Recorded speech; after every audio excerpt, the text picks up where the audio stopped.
శివకి దర్శకుడు first attack నుంచి భరత్ అనే నేను వరకు పట్టిందల్లా బంగారమే.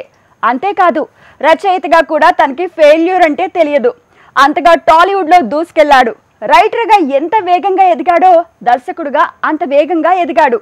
తనని తాను ప్రూవ్ చేసుకున్నాడు. కొరటాల శివ దర్శకుడు కాకముందు రచయితగా కూడా టాప్ పొజిషన్ లోనే ఉన్నాడు.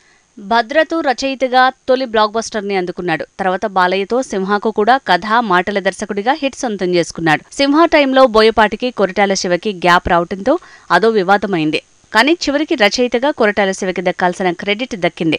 ఇక రచయితగా బృందావనం హిట్ తర్వాతే కొరటాల శివ రూట్ మార్చాడు. మెగాఫోన్ పట్టాడు. కొరటాల శివ మెగాఫోన్ పట్టి తీసిన మొదటి మూవీ మిర్చి. డైరెక్టర్గా తొలి సినిమాతోనే బాక్సాఫీస్ ని షేక్ చేశాడు కొరటాల శివ.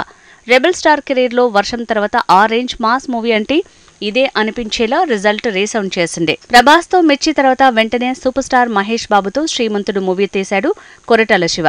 విచిత్రంగా మహేష్ కెరీర్ లోనే ఇదో సూపర్ క్లాసీ మాస్ మూవీగా ఫోకస్ అయింది. మహేష్ అపియరెన్స్ నుంచి పర్ఫార్మెన్స్ వరకు అంతా క్లాసీగానే ఉన్న మాస్ లో మాత్రం పూనకాలొచ్చాయి.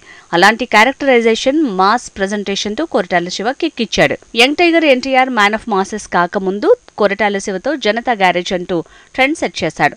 ఇలా ఏ హీరోతో సినిమా చేసినా బాక్సాఫీస్ షేక్ అయింది. అందుకే కొరటాల శివ పెద్ద హీరోలకి మాస్ బ్లాక్ బస్టర్లు సప్లై చేసే దర్శకుడిగా మారిపోయాడు. రాజమౌళి తర్వాతే స్థానం తనదే అనేంతగా సీన్ మారింది. శ్రీమంతుడి తర్వాత మహేష్ బాబుతో కొరటాల శివ తీసిన సినిమా భరతను నేను. ఇది కూడా ట్రెండ్ సెట్టర్ గానే నిలిచింది. ఒకే హీరోతో 2 సార్లు బ్లాక్ బస్టర్లు సొంతం చేసుకున్న ఘనత కూడా దక్కింది. ఈ విషయంలో కూడా రాజమౌళి తర్వాతే స్థానం దక్కింది. టాలీవుడ్ టాప్ 2 డైరెక్టర్ అనేంతగా తనకి వరుస హిట్లతో ప్రతిసారి కాలం కలిసొచ్చింది. భరతను నేను తర్వాత ఆచార్యతో పంచుపడింది. కానీ లేదంటే రాజమౌళిలా వరుస హిట్లు తప్ప ఫెయిల్యూర్స్ లేని దర్శకుడిగా ఇప్పటికీ తనదే 2వ స్థానం.